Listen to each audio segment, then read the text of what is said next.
This is a story about the relationship between humanity and the great white shark. Our story takes place in South Africa.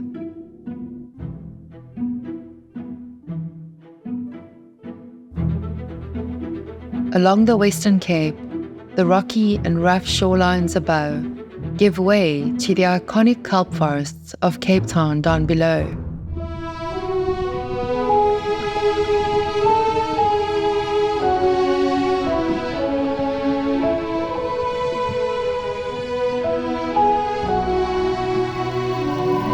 This whole area holds a multitude of sea life.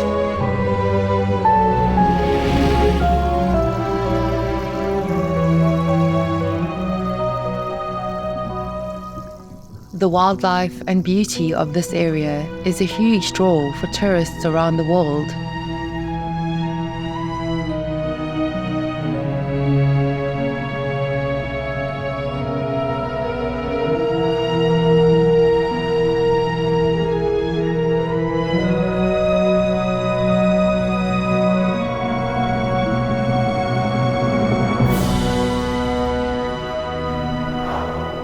But there is one town in particular that people have been drawn to.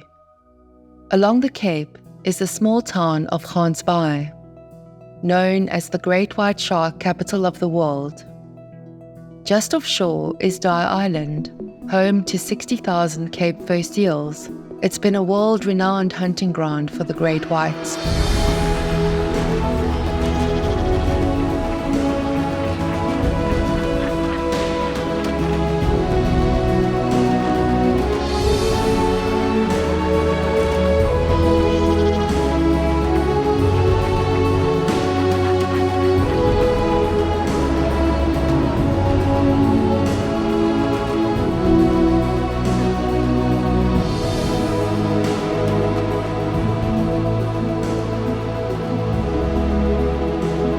Dye Island is where shark cage diving first started in South Africa.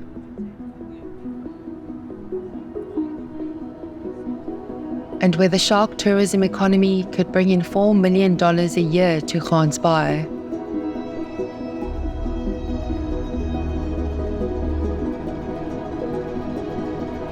Despite all this abundance, everything started changing when the great white sharks began disappearing.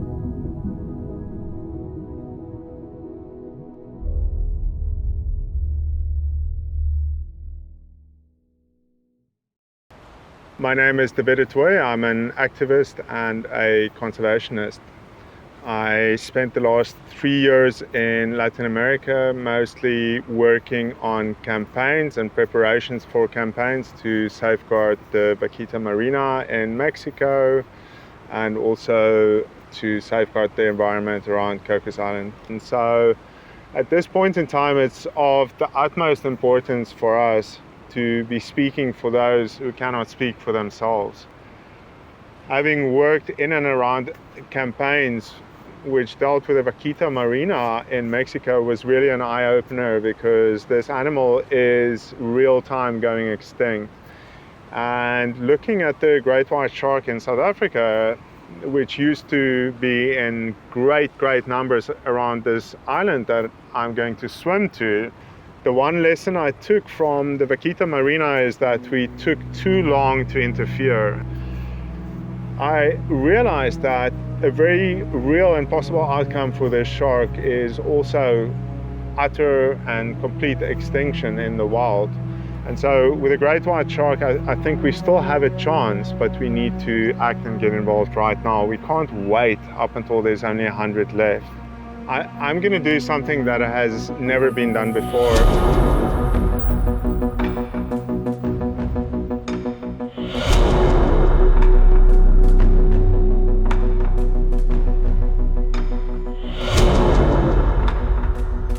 These waters have been teeming with great white sharks for at least the last 100 years that we know of.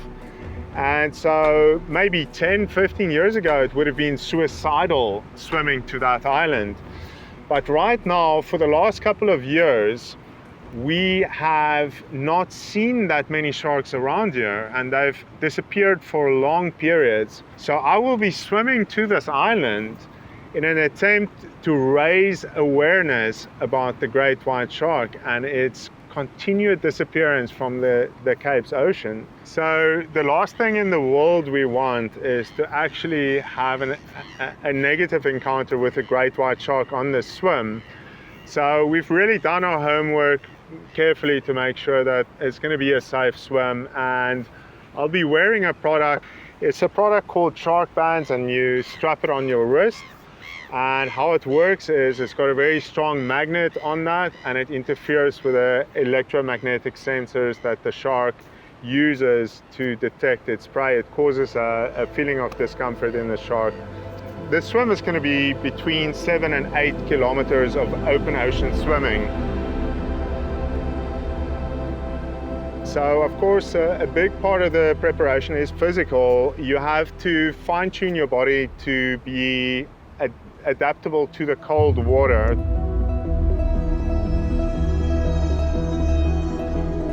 Water around the Cape Coast is reasonably cold. And so there are a number of ways of getting used to that. The best way is just to be in the sea constantly.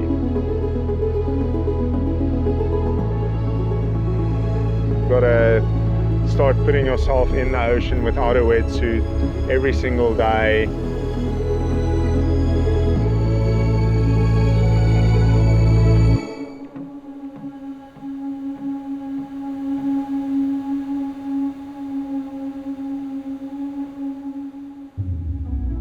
Okay, so we're going to be looking for the perfect window period in the weather forecast. We're looking for roughly 2 days of southeaster wind blowing to calm the sea down, low swells. It's going to be better for us to do the swim when the sea is a little bit calmer. Alright, so we're going to be dropping in just over here and moving along this off-road. We're going to be dropping in just besides Pearly Beach. You guys will be launching the small boat round about there. I'll be joining you and swimming in across that reef. There is a component of fear that I've had to master in preparation for this. Yes.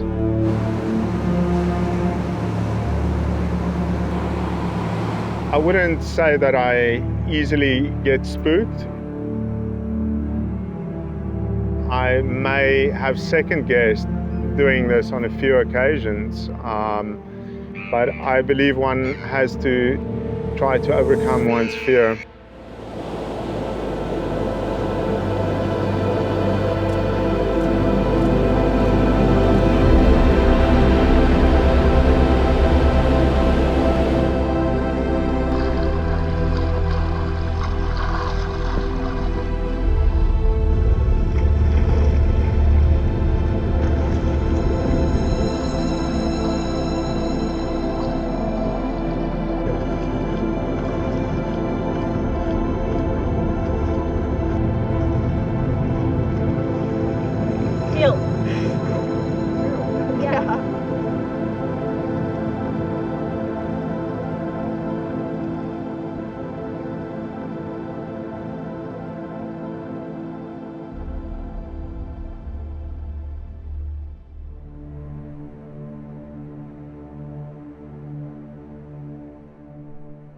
Yeah, so nice swim, no major incidents.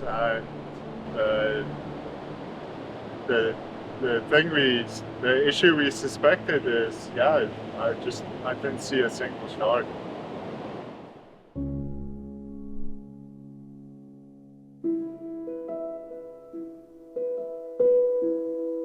If we want to understand why De Wet didn't encounter a single shark, we have to travel east to a place known as KwaZulu-Natal. Famous for its perfect sand beaches, a tourist destination for surfing and swimming. This is also where the decline of the great whites and other shark species began.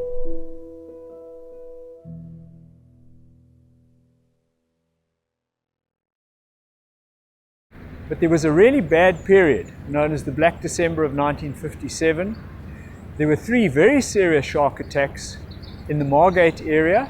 The Margate is about 120 kilometers south of Durban and a very important tourist destination.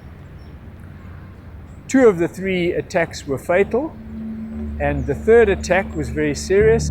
It began at the resort town of Currydene on December 18, 1957. A young man named Robert Worley lost his leg in a shark encounter. Over the next 4 months, from December 18, 1957 to April 5, 1958, 6 people would lose their lives and 3 would be seriously injured by sharks. But the problem with those incidents were that the tourists packed up and left. The south coast basically became a ghost town. So they called in the South African Navy. South African Navy set off depth charges off the beaches of Margate to see if they could kill any sharks. They were hoping to try and kill any sharks, any dangerous sharks that were swimming close to the beaches. So it's quite likely that the depth charging killed a huge number of fish, which in turn would have attracted sharks to scavenge on those fish, which may have actually increased the risk of shark attack at the beaches where the depth charging took place. So they tried guns. They tried depth charges. It's not an exaggeration to say that a war on sharks had begun. It was actually a third and hidden solution that would prove the most fatal to sharks. And that solution has been floating under the waters of the KwaZulu-Natal coastline for over 60 years.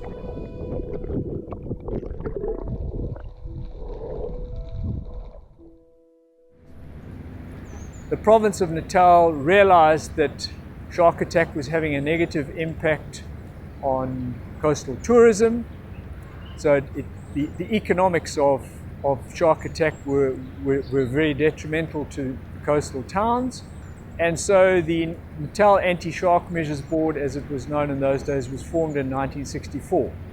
And that was a provincial organization to provide advice to the small towns either side of Durban on how they could provide protection against shark attack, basically by deploying shark nets. Over time, the Sharks Board deployed a series of nets along the KwaZulu-Natal coastline, all the way from Port Edwards to Richards Bay.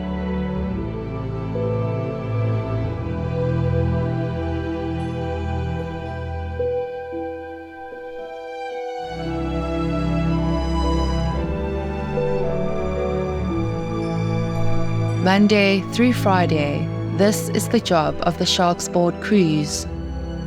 They inspect the nets for captured marine life.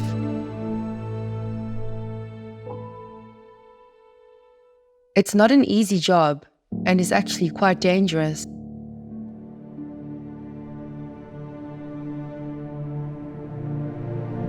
In 2018, crew members went on strike. They were pushing for raised wages. A crew member in 2018 made less than 445 Rand per day. That's about $23.61 in US currency. By comparison, in 2015, the CEO of the Sharks Board made 2 million Rand per year. The workers sleep in compounds right on the shore. They have to wake up before sunrise to inspect the nets and remove entangled sea life. Cities along the KwaZulu-Natal coastline pay the Sharks Board to keep the shark nets in place and inspected. The whole argument is that shark nets keep beaches safe. The reality is much more complex than that.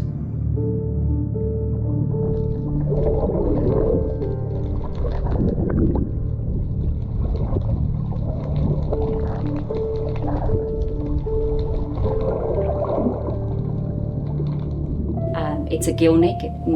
It is an indiscriminate killing device. We call them the curtains of death. They line around 300 kilometers of our coast.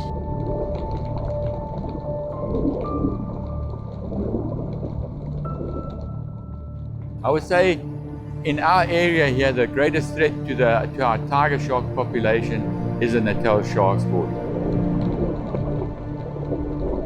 A very valid criticism of shark nets, which are essentially gill nets, is that they're very unselective. They tend to select on the basis of size, not on the basis of species.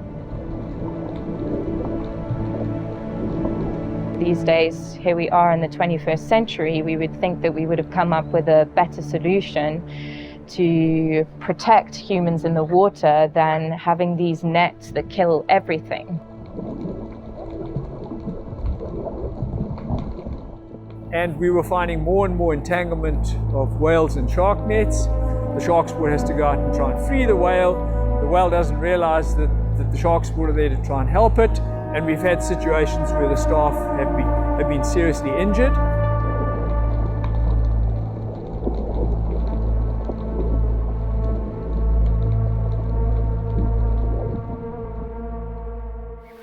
The bycatch, if they may call it, from the shark nets is quite alarming. And from a marine conservation perspective, should we really be having something in our marine space that is not just capturing sharks, but other creatures as well, indiscriminately? We've seen through statistics that tells us certain species, their numbers have declined by more than 90% over the last 2 decades, which is really alarming, which is really tragic. And it really calls for us as humanity to relook at our approach to sharks. Why are these things allowed to be as destructive as they are? And for me, the reason that this is allowed to happen is because our opinion, the public opinion of sharks is as the enemy, is as the nemesis, as kind of synonymous with evil and death and destruction and fear, largely because of myth perpetuations by the media ever since the Jaws film, basically. And it was also sort of that time when the Jaws movie was made. And going through the years and having also met Valerie Taylor herself, the perception of that was created by that movie is just bad. Valerie Taylor is a shark conservationist. Back in 1975, she helped film some of the dramatic scenes for the original Jaws movie. I think it did a lot of bad, and Valerie Taylor herself, one day sharing a cabin with her, working on research out at Dye Island, and this is years later, she actually said to me, that had she known what an impact that would have had on the general public and children, they would never have had anything to do with it. And question ourselves, is it a sustainable mechanism? Does it actually promote safe bathing? How is safe bathing defined? For a lot of people, safe bathing might mean they won't go into the water unless the shark nets are in place. The Shark Life Conservation Group explored this question. In 2008, they conducted an 11-question survey about shark nets, and they asked 262 people in Rocky Bay to respond. One question in particular, question number 8, was what do you think the shark nets do? Nearly 80% of those surveyed believed the shark nets to be a barrier. If you felt afraid of sharks, you might want a barrier against them.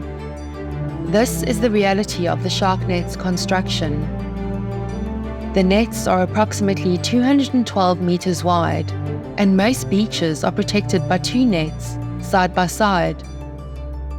The swimmer in this footage is showing us the edge of the net, where the sharks could easily swim around it.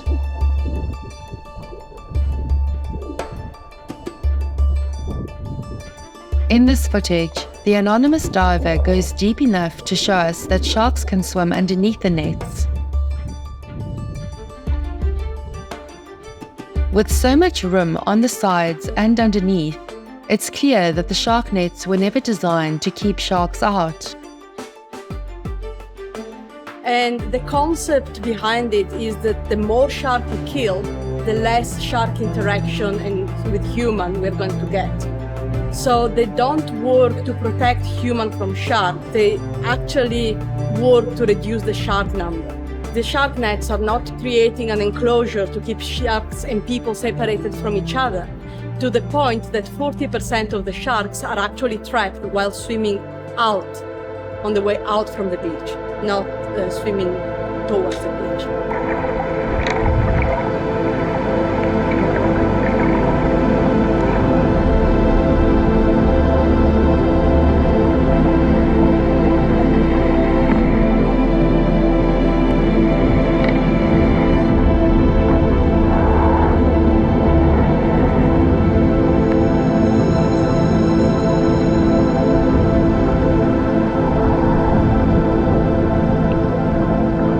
So the gill nets is a passive system, and that was catching anything from a meter hammerhead to turtles, mantas, whales, whale sharks, and sharks. And the outcry from those people was that, how the hell can you kill a whale? You know, how the hell can you kill a dolphin?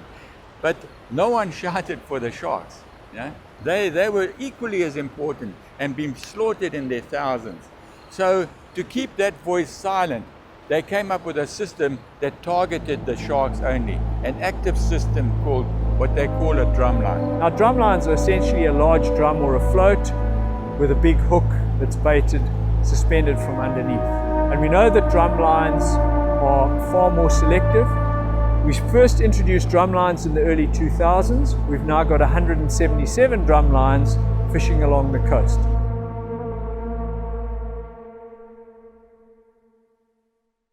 Yes, we have. A few years ago we had a white shark trailing a large chain which was identified by one of the researchers as a drumline from Natal. So that shark battled his way all the way from Natal here, dragging a long chain and a big hook in its mouth. We were unable to intervene, unfortunately, despite best efforts, but that shark, there was only one outcome for him, unfortunately, and that was death, and a slow death and a painful death, dragging this huge chain around with him. I think in Margate and stuff, they're trying the drum lines, which is horrible. We were at a contest there about a year ago, and you could see a shark stuck in like that, hit one of the lines, and it was just flashing around in the water. And it's inhumane, and it's not a nice experience. And I don't think that would do well for tourism if you're standing on the beach and you can see a shark battling against a drum line. In this anonymously donated footage, a baby tiger shark swam into a drumline and became hooked through its gills. The two rescuers risk bodily harm and try to free the shark.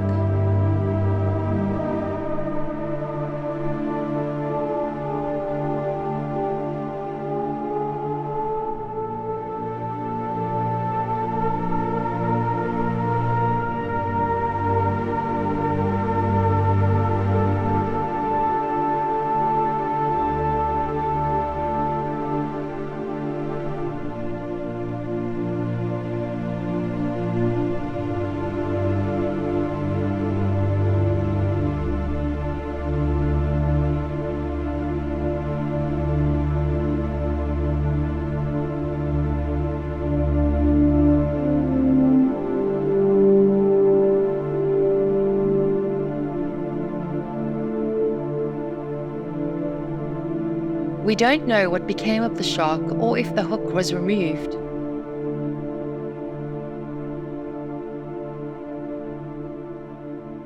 Drumlines can also be a threat to larger species of marine life. This humpback whale was filmed in July of 2023 near Westbrook on the KwaZulu-Natal coast. It's an area known for having numerous drumlines. The red buoy indicates that this whale has become entangled.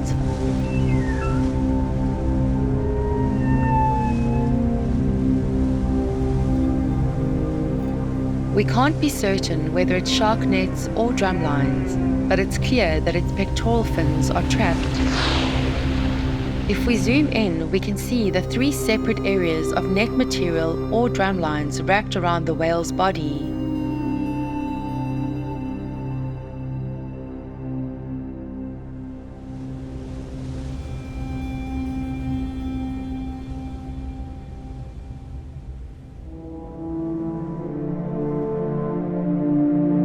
This footage of a humpback calf was filmed on June 6th of 2021.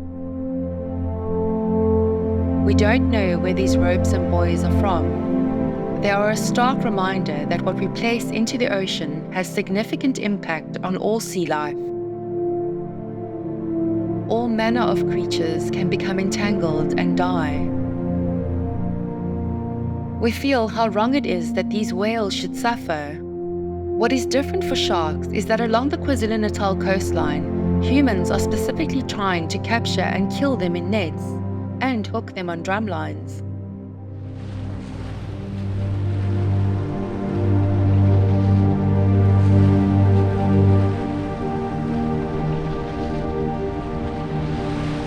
We must learn how to extend the same empathy and protections that we would give to these whales, to the great white sharks and all sharks.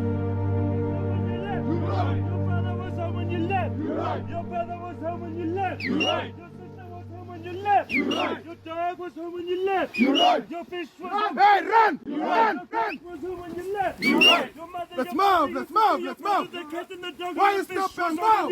You're right. And that's the reason you left. You're right. I left my home. I left my home. Join pro. Let's move! Let's move! Let's move! Why are you playing tennis? Let's move! Hey, move! After De Wet's swim to Dyer Island, he accepted a position protecting another one of South Africa's iconic species. I'm currently in the Greater Kruger Park region. My job is to protect what's left of the rhino. There are not that many rhino left.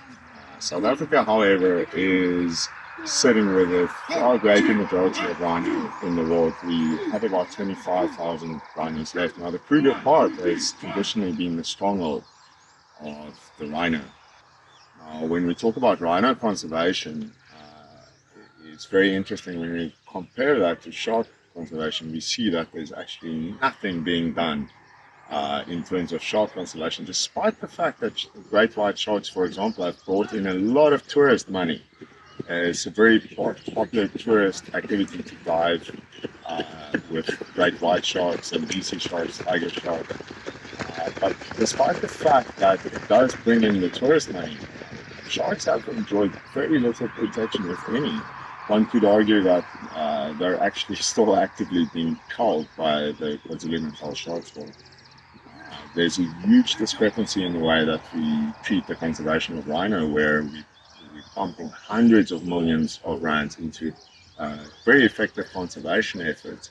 A lot of that is paramilitarized rangers, helicopters, assault rifles, dog units, canine units, and so on and so on. And there's a lot of energy going into that conservation. It's very fascinating once you start comparing the numbers of rhino being poached and the percentage of sharks being legally culled by our government. You'd see that the big three sharks are actually culled at a much greater rate, especially the white shark, than what rhinos are being poached in terms of percentage of population. So I'm Dr. Sara Andreotti. I work at Stellenbosch University. I'm a marine biologist, and my field of focus are white shark genetic and population estimate. South Africa was the first country in the world to protect white shark back in 1991. But the protection of these animals on paper is not often reflected in the field. Also, protecting a top predator is not enough. We have to also protect the environment. To make a parallel, we cannot protect lion without protecting the environment, the Kruger National Park the lion needs to live in. So it becomes very complex at sea if you just protect the species and not the surrounding. White sharks are at the top of the food chain. They get overly affected by everything else that is happening in the environment. So they're going to be more affected than other species in their reproduction system if we overfish their food resources, and that are not marine mammals. The majority of shark food are other fishes and other sharks. If we overfish their food resources, we are going to affect their potential to grow, survive, and feed properly. Then, to list another one, we have KwaZulu-Natal Shark Board in KwaZulu-Natal that is legally allowed to deploy shark net and drumline with the specific objective of reducing sharks' population to protect the beaches. So they are legally allowed to go against the protection law that we have in place for this animal. My study was done with two techniques back in the day, I'm feeling old now. But the data were collected from 2009 to 2012, to the end of 2011. And we collected photo identification. So, I mean a very clear, high-quality photo of a dorsal fin of a white shark completely exposed out of the water, perpendicular to the camera, where we can see the little notches at the back very clearly. We collected about 4,800 of these photographs over these 3 years. And out of 4,800 photo ID like this, we got 426 sharks identified. Then we applied some mathematical model to estimate how big the population is, to include the one I couldn't photograph, in order to do an estimate. Regardless of which combination I was feeding the software to do this estimate, the estimates were always really low, in between 300 and 500. We use an open population model, so we knew the animals were not residential. And 300 to 500 sharks are really, really not enough. And we couldn't believe it was so low. So the second part of the work we did was traveling around the entire coastline, collecting genetic samples. Because with the genetic, you can also see how the population is doing, how healthy it is, and how many breeders you have in the population. At least how many used to be in the population one generation ago. You sort of count the parents when you do genetic. And the genetic technique also shows we have one population around the coast. They're really genetically poor, and the genetic diversity is really, really low. And also the number of breeders one generation ago was below 500, was around 300. So for the first time we had a clear snapshot of what the situation was back in 2012. Now we are in 2021. So I don't know how many of these 426 I've seen are still alive. And the reason why this is such a big deal is because sharks are such a slow-growing species. So the latest research for great white sharks shows that a male great white shark will take about 20 to 25 years to become sexually mature, and a female great white shark could take up to 30 to 35 years to become sexually mature. So say the nets catch 10 big females in 1 year, you're looking at collectively about 300 years to replace those 10 female great white sharks.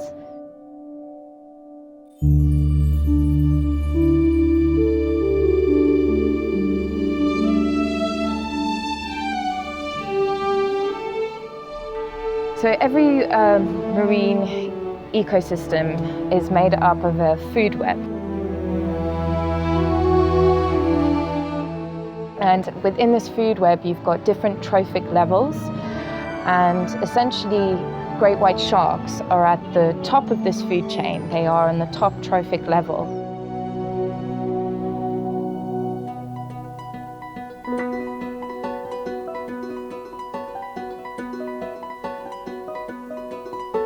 And because of that, they keep everything below them in balance and in check. So they're incredibly important for the health of the ecosystems and for the environment. So what happens when you take out a species like a great white shark is you get this cascade down the food chain.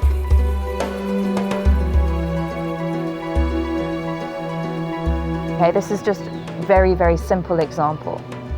Remove white sharks, the population of seals grows.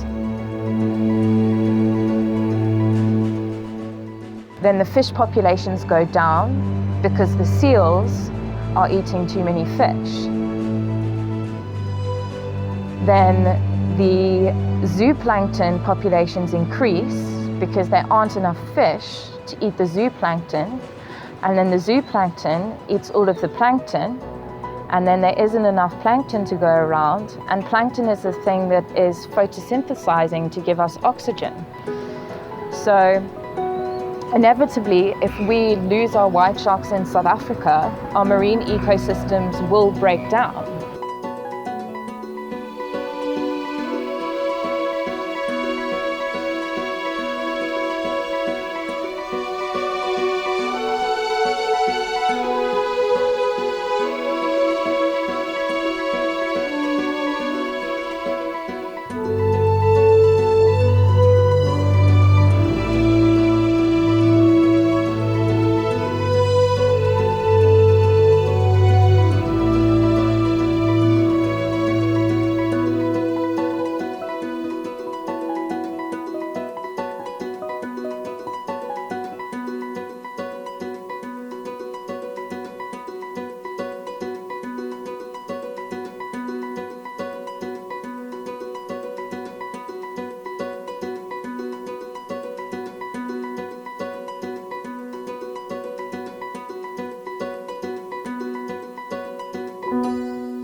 You know, every experience I've ever had with sharks, and a lot of people will tell you the same, is just one of beauty and awe and admiration for the shark.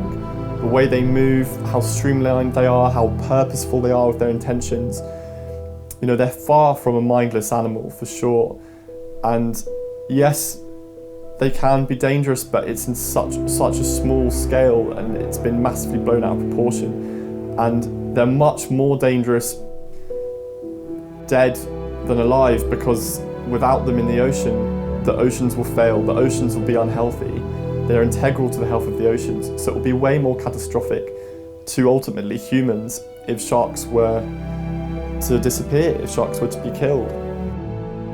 And so to me, in a way, this is the starting point. The starting point is trying to get as many people on board for protecting sharks as possible. When I left school, I actually went straight to the Department of Sea Fisheries, applied there, and I was with fisheries for about 8.5 years. And from there, my love for sharks and being out at sea and helping out in the research sections, I then pursued further in the line of protecting sharks. And I then decided that I would love to take people out and show them great white sharks by simply taking a person on a boat, taking them out there to the good areas in those days where it was the mecca for great white sharks, and just simply by showing them this animal in its natural environment would change the perception. And I'm very proud to say that I did exactly that. And even to this day, if you take people out there, they will go out with that music in their head of the Jaws tune, and they come back with a totally different perspective of great whites. Obviously, I'm lucky. I've had the opportunity of spending the best part of my life being so close to great whites. So, you know, that is sort of my history, that I did pioneer the shark cage diving in South Africa in 1992. And from there, it did develop into a huge industry. It opened up paths for research. It opened up definitely education for thousands of tourists, thousands of people. Some for the adrenaline, a lot for people that are conservationists and want to come and see these animals. I was the pioneer. I know there's a lot out there, but I was the first one to put a cage in the water. In fact, I've got the picture. And then obviously, as more operators came in, like the Andre Hartmans and other guys, I started learning from them. Yeah.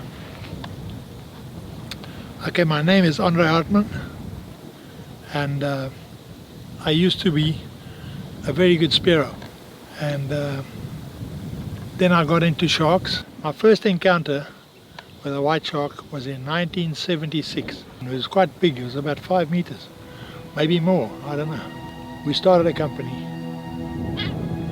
and we started diving, and immediately I started seeing how with a little bit I knew about them. Now I'm learning fast, because you're working with them every day, all the time. So that's where it came in, the diving with it. And then this interacting with them, I started doing that on my own. Because I'm in the water now, let's learn a little bit more. So I go to them, I touch them to see what they do. And they grill themselves, you know when you grill yourself like that, they do the same, if you touch them lightly. And then we started holding onto the dorsal fin, which was very easy, because you go down when he can't see you.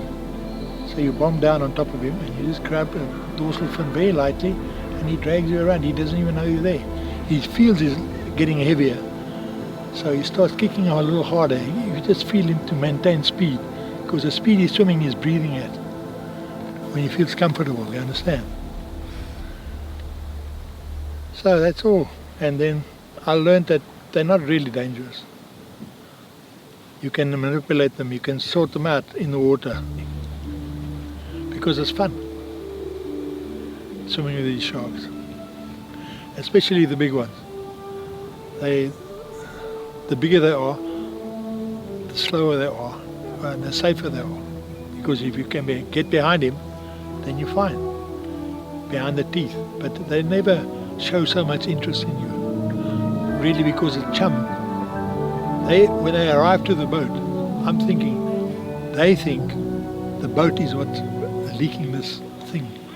And they find you in the water, and they treat you as another shark, because multiple sharks come in, and they swim around the boat, and you're swimming with them, you understand? So they treat you as another shark. They don't treat you as prey. I love the way they look in the water. To me they're interesting because of that. I love them for that. I've seen a coppery colored shark late at night, not late at night, late in the evening, when the sun just goes down like that, and the light that we have now shines on that whole shark, shines up and back at you. It reflects back at you that bronze color, and it's etched in my mind like forever. I'm a naturalist living in Plettenberg Bay. I've been observing the white sharks here since 2004, and in 2019 we launched the White Shark Research Project in collaboration with Dr. Enrique Gennari of Oceans Research. The Robert Peninsula in Plettenberg Bay is unique, firstly because of the sheer beauty. And in terms of white shark research, it really is unique. I don't know of anywhere else in the world where one can observe white sharks in their natural habitat from the cliffs above, hunting in shallow water. Incredible scenes that we witness from the cliffs above. We see how sharks hunting in shallow waters have adapted to their techniques. Most research, boat-based research, for example, what you're seeing is the final product of a predation. If one's studying white shark predation, you're seeing the final product of the shark getting the seal, which is spectacular, but you don't see the precursors to that, to that predation. Here from the cliffs, we're seeing the precursors, how the shark is stalking, how he's patrolling, what he's looking for, and what are the triggers to an attack. Our winter white shark population is extremely valuable to this town. Each shark is probably worth a couple of $1 million. We have film crews coming every year to film the sharks. We have people from overseas, from locally taking pictures. It's become a big attraction, and the more it gets publicized, obviously the more people will come. So they hold a high value in terms of tourism. which is welcomed obviously by the community. We have to mitigate shark versus human interaction. And in Plettenberg Bay, it's very community-based. We have, from our port control or beach control, we have a WhatsApp group where all the surfers, lifeguards, everybody interacts. We have gliders on there that do charter gliders, so they're flying over the ocean. We have the whale watching boats, the seal diving boats. Everybody's feeding information into that WhatsApp group where the sharks are. So what will happen is the shark will be coming down the beach, for example, and the lifeguards will close off the beaches as it goes past it. It'll be followed, and then as the shark has passed a safe distance, those beaches will be reopened. It's just the mitigation of human-shark interaction. Obviously, most of the time, absolutely nothing will happen, 99.999% of the time. But it's that small chance is the reason why we are mitigating the risk. It's just not good for the sharks, it's not good for the humans, not good for anybody. Yeah, so I started, I think, when I was 7 or 8. I used to surf professionally when I was much younger and less fat and just less injured. But yeah, so I've surfed all around the world. I grew up in Durban with the shark nets. So my baseline is that, you know what, you're entering their territory, you know the risks, you weigh it up, and it's your decision at the end of the day. No one's forcing you to get into the water, whether there's a net or not. The nets, I firmly believe that it's a false sense of security, which a lot of people need, but I don't see them stopping attacks at all. The amount of sharks we see inside the net line is huge. The amount of sharks getting caught in the net lines along with dolphins and other animals is also, it's massive. You know, they're beautiful and they're amazing. I don't want them anywhere near me in the water. So you see a fin from a distance, I get out the water instantly. I've got 3 of my friends that have been attacked, and it's not stopping them at all. They're back in the water. You got to understand that you're going into their home, you know what I mean? And you got to weigh up the risks before you do that. But I think now that everyone's becoming more aware of it, and drones are playing a huge role because you're seeing from above. I mean, you'll see the drone footage of people at Raubeck 5 sitting there not knowing that there's a 3-meter great white under them. I think those are the clips that need to get out there more, that you can see they're not aggressive creatures. If one thinks you're a seal and accidentally tries to bite you, it's deadly, but it's, you know what I mean, it's not in their nature to go after you. It's what they do, they just cruise. And people need to see more of that, and not the Discovery Channel of great whites just launching seals out the water. But you can't want the sharks to be gone so you can go swim. You know what I mean? The sharks have more right than you do, and that's huge.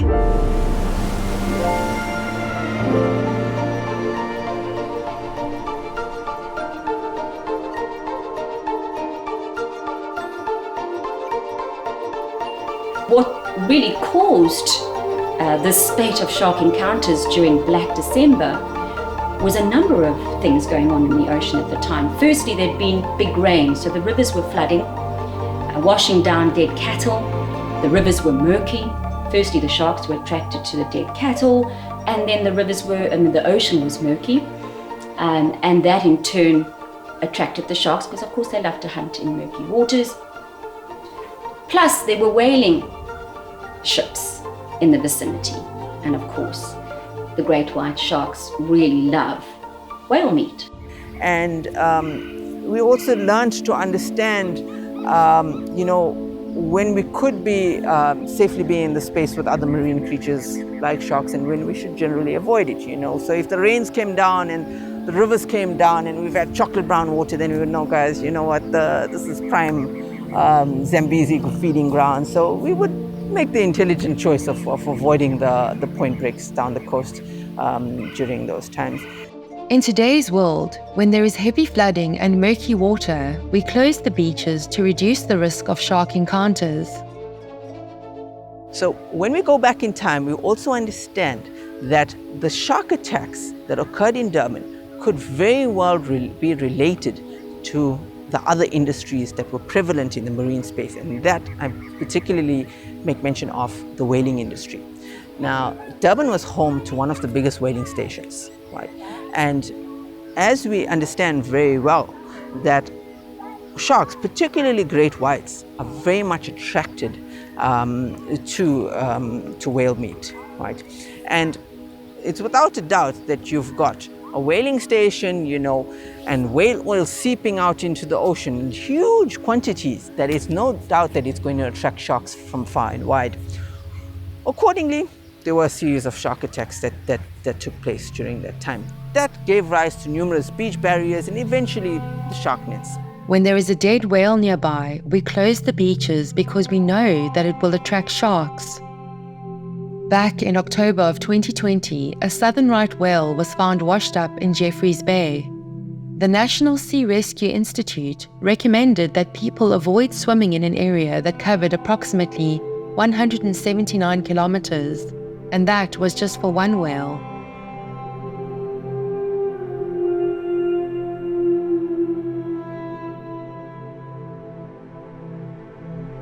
And what legacy are we leaving for future generations? Are we going to be showing them sharks in a museum, stuffed, or are we going to be showing them sharks in an aquarium?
If you look into the Sharks Board 2022 annual report, you find this organizational chart. You can see that the Sharks Board operates under the KwaZulu-Natal Department of Economic Development, Tourism and Environmental Affairs. If you look under their financials, you can see that in 2022, they received around 71 million rand from the government. The Sharks Board also receives millions of rands in meshing fees. Meshing fees are paid yearly by the municipalities where the nets and drumlines are installed. Page 43 is a performance analysis. Interestingly, pressure from environmental groups to reduce bycatch and negative ecosystem impacts falls under the threats column.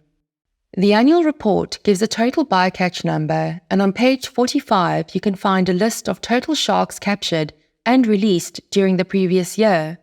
The Sharks Board website has recently been updated. On this early 2023 version of the site, there is a link to their bycatch and shark capture stats from a 5-year period covering 2013 to 2017. However, no new bycatch data has been published since 2017. It states that 416 sharks from 18 different species were killed in the nets each year for 5 years. That means that over this 5-year period, a total of 2,080 sharks across different species were killed. Of those killed, 84 were great white sharks. Other researchers say the number of great white sharks killed is actually much higher. Insight can be gained into these high numbers by taking a look at the Sharks Board dissection program. The Natal Sharks Board has a policy of protection through eradication, which is medieval in concept. They believe that by killing everything, then we won't have a shark attack. If there are no more live sharks, there can't be a shark attack. Coupled to that, they have dissections in their center there 3 times a week, where they have school kids coming in. They cut the shark open, they show the shark's the big bad teeth, this is how big its livers are, etc., etc.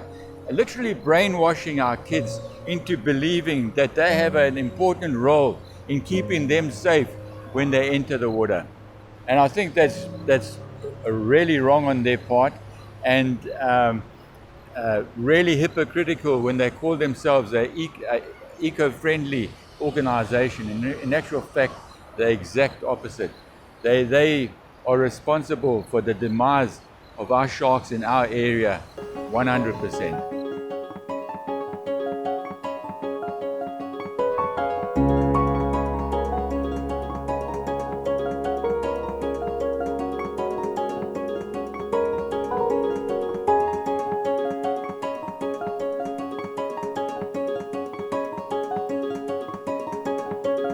This footage is from 2008 and 2014, the heyday of shark cage diving. Back then, the white sharks were still abundant and often nearly 5 meters in length.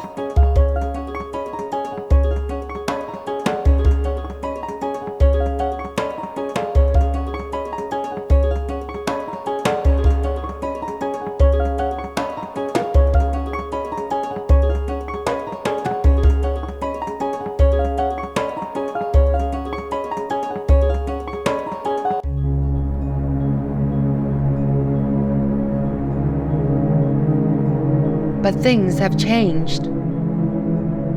Now they're all juveniles. The adults that you see here have disappeared.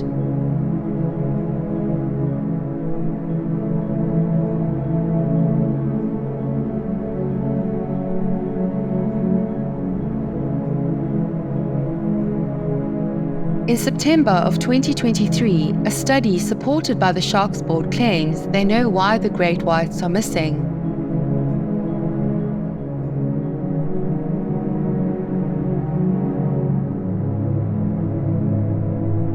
Their study lays the blame for the decline of the great whites on these 2 characters, port and starboard, resident orca whales.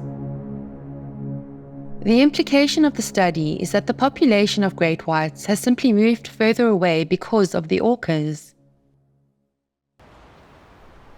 Okay, so back in the day, it was normal for us to see up to 15, 20 individual great white sharks in one day.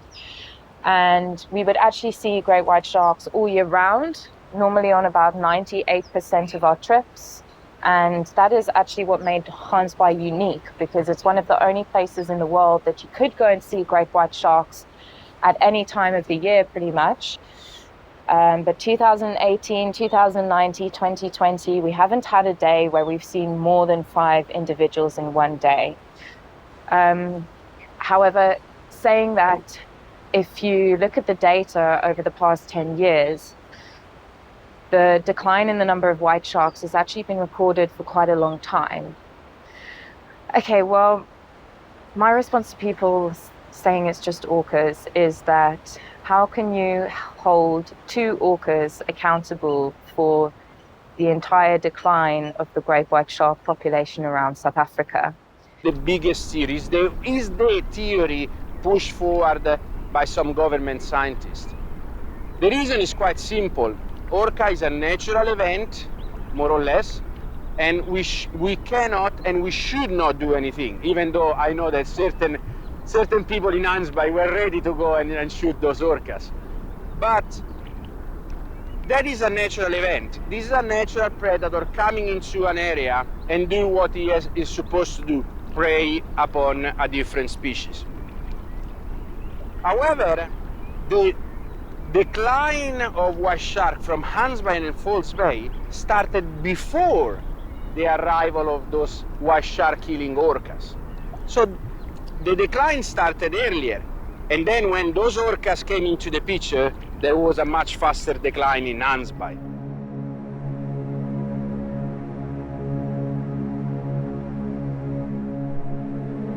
One of the study's main findings is that white shark's regional status remains stable despite localized decline. To find out more about the stable regional status and decline, you have to dig deeper into another Sharks Board paper from 2002. This paper is based on dissection studies of sharks caught and killed in the shark nets.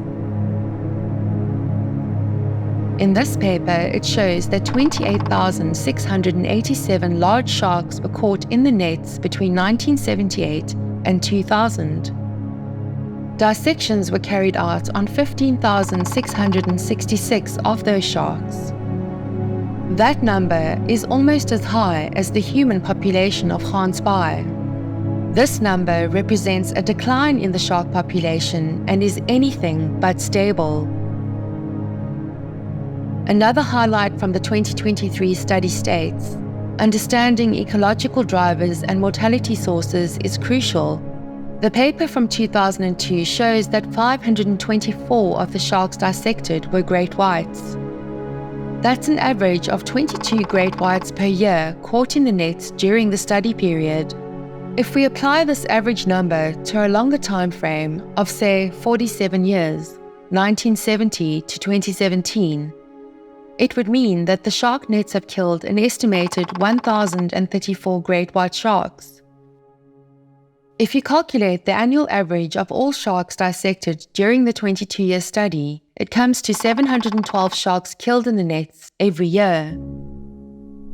If you expand the average to a period of 1970 to 2017, covering the 47 years the shark nets have been in place, an estimated 33,464 sharks were killed in the nets across all species. Another finding states, human shark incidents demonstrate a shift eastward from traditional sites. If this is true, then it means that as great white sharks have been leaving the Western Cape and fleeing eastward, they have been heading straight into the region where the drumlines and shark nets await them.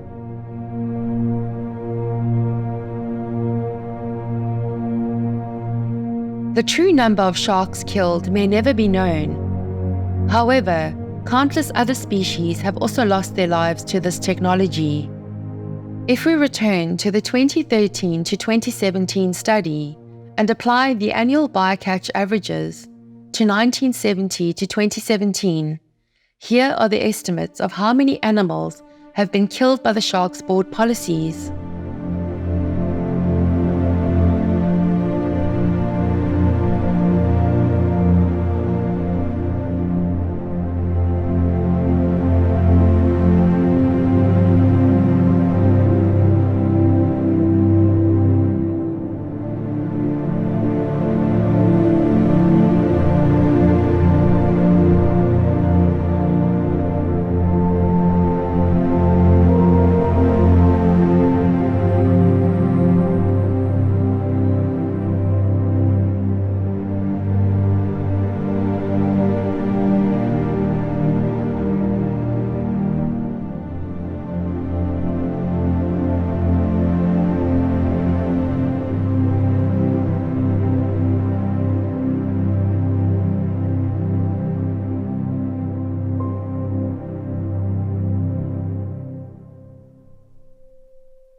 The thing that just strikes me as the most ludicrous, particularly what's happening to the white shark, is coming from the UK, South Africa seems like it should be proud of its white shark population, It's meant to be one of the largest aggregation sites in the world for them. It brings in a lot of ecotourism and money into the country. People flock from all over the world, myself included, to see and cage dive with the amazing white shark in a way that they do similar to going on safari with a lion. Whilst it seems to be contented with allegedly giving protected status to the white shark in 1991, they should want to be proud, and they should want to take a leading stance in conservation worldwide. We've also had an incident where during our research that one morning all 4 of our sharks were trailing huge long fishing lines, and this from recreational anglers. So that was specifically targeting a white shark. So there are so many different facets that we've got to watch to protect the white shark. We can do as much as we can here. As soon as it leaves our shores, it's in the open oceans, and commercial fishing is its biggest enemy, in my opinion.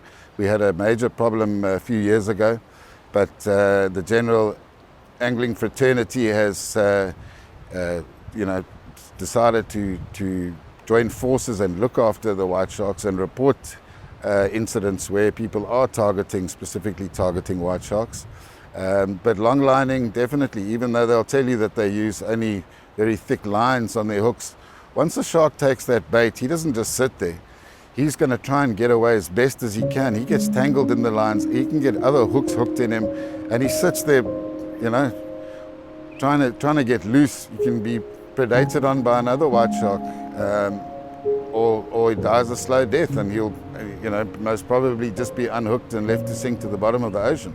There are great people and great knowledge amongst those at the Natal Sharks Board, and I think it would be far more beneficial for the Natal coast and for South Africa as a whole if that unit was turned into an anti-poaching and research unit.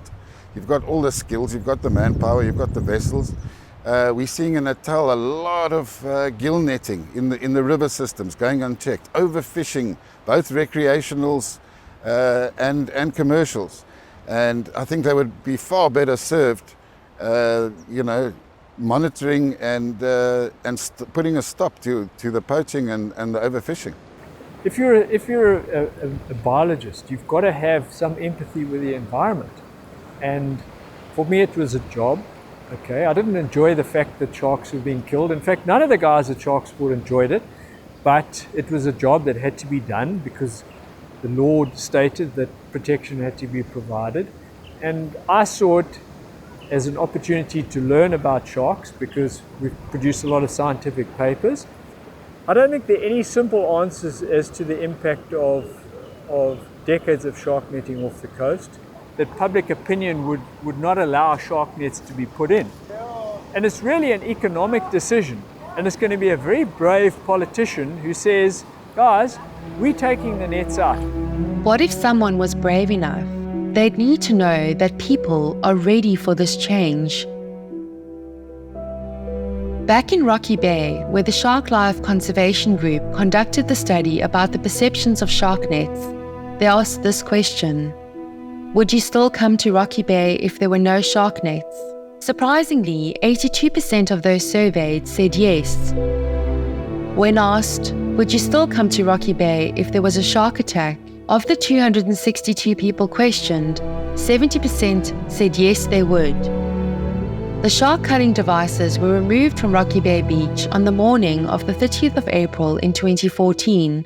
And since 2014, there have been no harmful shark encounters at Rocky Bay. I think as we grow into a more conservation-minded society, where we start to put the interest of other animals before our own, particularly in their spaces, we as a society will start to understand the impact that we're having on these. And naturally, we would start to lobby as a community for changes in approaches to better address conservation matters. My name is Sarah Vadis. I am the CEO of Shark Spotters. I've been with the program since 2008.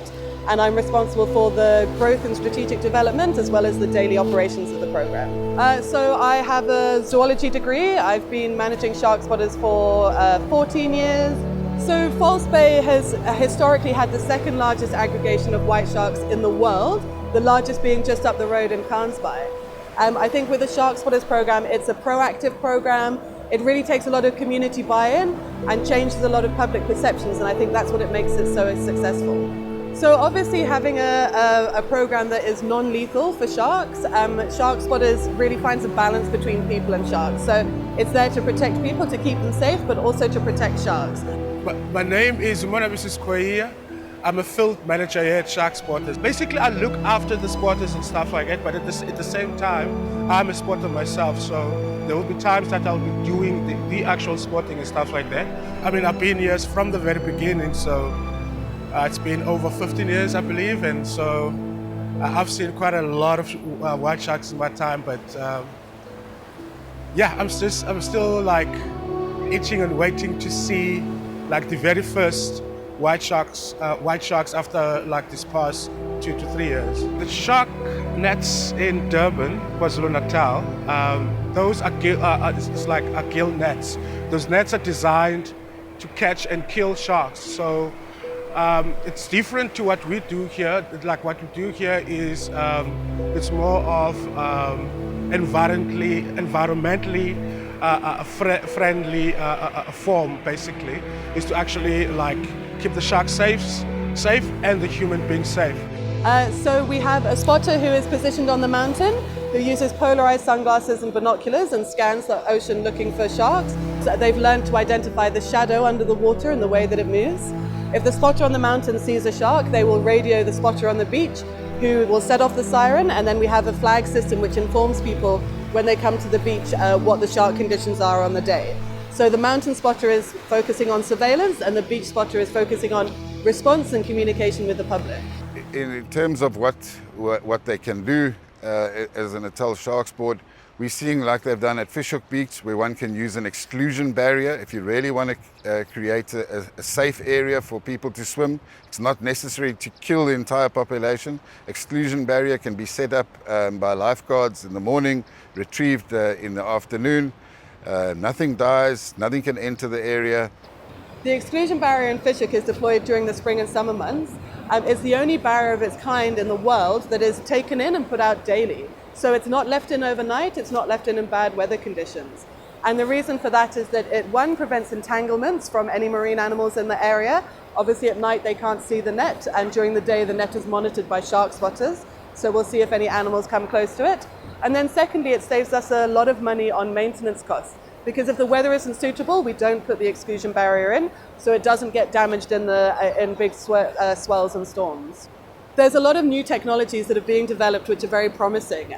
Drones with automated shark spotting algorithms, the acoustic receivers for real-time detection of tagged sharks, even looking at the development of sonar. So really, and I think it's through a lot of public support and public pressure on authorities to look at more sustainable measures. Definitely shark bite mitigation is looking better into the future. And I think with more education, it also makes a huge difference, because the more people know and understand sharks, the more that we're able to prevent any negative interactions. We are trying to copy from nature how to keep sharks and humans separated from each other in the area where people want to enjoy the beach. The way the Shark Safe Barrier works is by copying the visual appearance of a thick forest of kelp that shark naturally trying to avoid, with very strong magnet to create a magnetic field that is also a proven shark deterrent. We developed the Shark Safe Barrier in 2012. Then it took about 5 years to test it with white shark and bull shark, to the point that we are comfortable of protecting people with our technology. We tested it in Shark Alley in Khansbai because we needed a lot of data, and thankfully we did it from 2012 to 2016 when we still had white shark in that area. And the Bahamas is where the tests were conducted with bull sharks. So we didn't start yesterday to work in that. It's almost 10 years down the line since we first have our prototype. And we are now ready to bring it to the beach and protect people with it. We we know how the technology works. We manufacture it, we transport it, we oversee the installation, and then we need a local team to take over from us because we cannot be everywhere at all times. So what I want to happen in the future is for KwaZulu-Natal Shark Board to keep their job, keep their boat, keep their salary, just change the technology.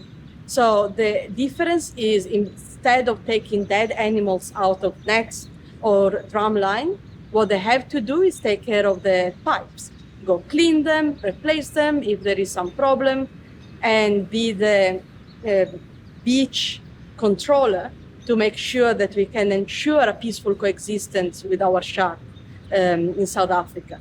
So I'm really not trying to put them out of job. I'm trying for them to pivot in something that can be sustainable in the long term, thanks to our technology.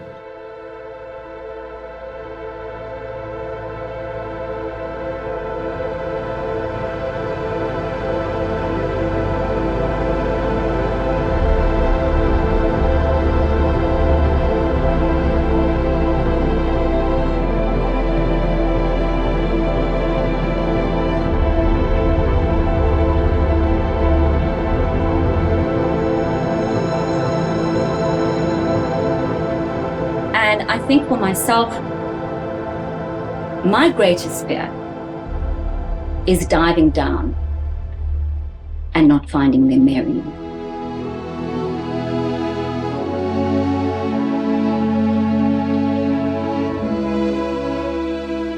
We're forgetting that everything is connected. And it has been said that if you tug at a single thing in nature, you will find that it is connected to the rest of the world. That's what we've forgotten.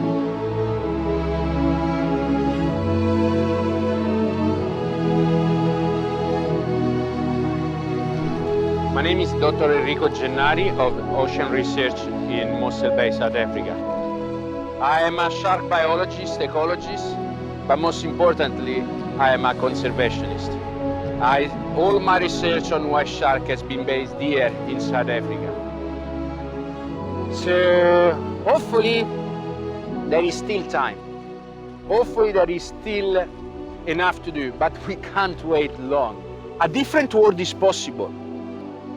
And it's when we understand something that we might be afraid of that we can start to see it what it really is. And our sharks, they have such an important part in keeping that delicate balance of the marine ecosystems.